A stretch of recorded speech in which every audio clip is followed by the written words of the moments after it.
அனைவருக்கும் வணக்கம். இன்றைக்கி நம்ம சேனலில் நம்ம ஆஞ்சநேயர், கருடன், கிருஷ்ணர் நிறைய இந்த மாதிரி சாமி படங்கள் போட்டோம் இல்லைங்களா.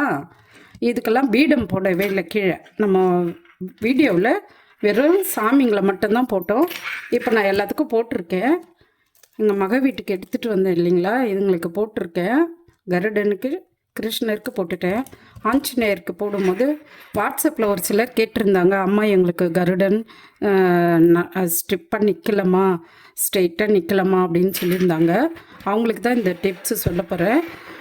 ஏற்கனவே நான் வேல் போடும்போது சொன்னேன், கீழே அடி பாட்டமில் ஸ்டிக் வச்சோம்னா தான் ஸ்ட்ரிப்பாக நிற்கணும். அதே போல் தான் இந்த ஆஞ்சநேயரோட பாதத்தை ஒரு ஒயர் எடுத்துகிட்டு, ஒரு துண்டு ஒயர் எடுத்துகிட்டு ஒரு மணி கோத்து 2 சைடும் ஜாயின் பண்ணிவிட்டு ஒரு மணி கோத்து ஃபஸ்ட்டில் 2 காலையும் பாதத்தையும் ஜாயின் பண்ணிடணும். அதுக்கப்புறம் நீங்கள் உங்களுக்கு எத்தனை பூ வேணுமோ அத்தனை பூ போட்டுக்குங்க. எந்த கலர் வேணுமோ, எந்த டிசைன் வேணுமோ, இந்த மாதிரி ப்ளைனாக வேணும்னாலும் போட்டுக்குங்க, இந்த மாதிரி டிசைன் வேணுனாலும் வச்சுக்கோங்க. இந்த மாதிரி போட்டு முடிச்சுட்டு ஒரு சைடு க்ளோஸ் பண்ணக்கூடாது. பேக்கிங் வச்சுட்டு தான் நம்ம க்ளோஸ் பண்ண போகிறோம்.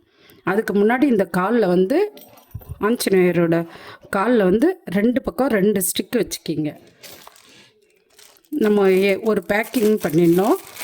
அந்த பேக்கிங்கில் அந்த ஹோல்ஸ் போட்டுக்கணும். சார்ட் பேப்பர் கலராக கிடைக்கும்.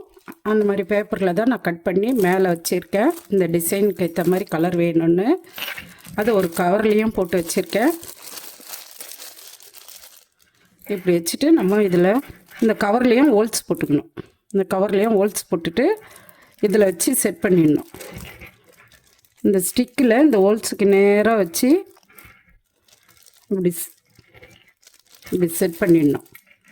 செட் பண்ணிவிட்டு கீழே வச்சுட்டு அதுக்கப்புறம் நம்ம இந்த பின்னாடி ஃபுல்லாக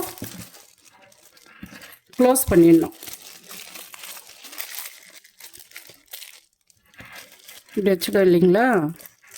வச்சுட்டு நம்ம இதை க்ளோஸ் பண்ணிவிட்டு இந்த சைடு ஃபுல்லாக க்ளோஸ் பண்ணிவிட்டு கடைசியாக தான் இந்த சைடு மட்டும் க்ளோஸ் பண்ணணும். இந்த 3 சைடு முதல்லையே போட்டுடணும். போட்டுட்டு இந்த மேல் சைடு அடி சைடு க்ளோஸ் பண்ணிடணும். அதுக்கப்புறம் கடைசியாக இந்த சைடு க்ளோஸ் பண்ணணும். அப்போது நம்ம நிற்க வச்சோம்னா ஆஞ்சநேயர் அழகாக நிற்பார். நீங்கள் ட்ரை பண்ணி பாருங்கள்.